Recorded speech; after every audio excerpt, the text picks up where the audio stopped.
தர்மபுரி நாம் தமிழர் கட்சி வேட்பாளர் அபிநயாவை ஆதரித்து அக்கட்சியின் தலைமை ஒருங்கிணைப்பாளர் சீமான் பிரச்சாரம் செய்து வருகிறார். அதனை பார்க்கலாம்.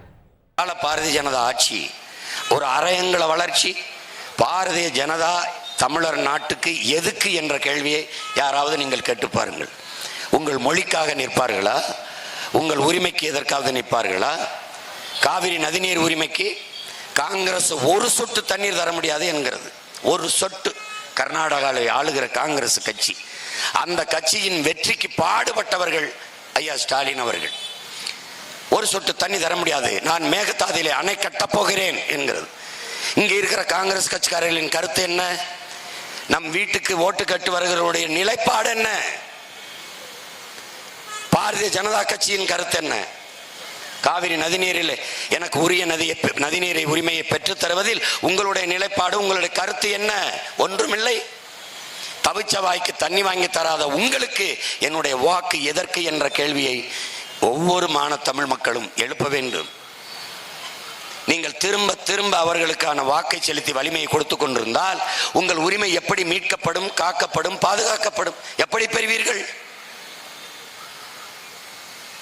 தமிழர்களுக்கு உரிய நதிநீரை கொடுக்கவில்லை என்றால் தமிழ்நாட்டுக்குள்ளே பாரதிய ஜனதாவை, காங்கிரஸை தோற்கடிப்பார்கள் என்ற அச்சம் இருந்தால்தான் நம் உரிமையை பற்றி பேச தொடங்குவார்கள்.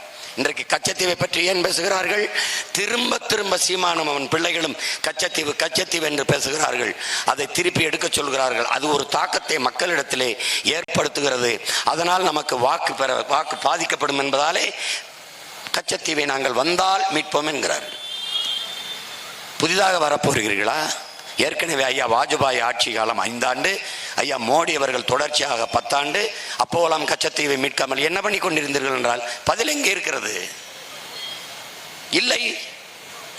தேர்தல் வரும்போது ஐயா மோடி அவர்கள் எரிகாற்று உருளை சிலிண்டர் விலையை 200 ரூபாய்க்கு குறைக்கிறார்கள்.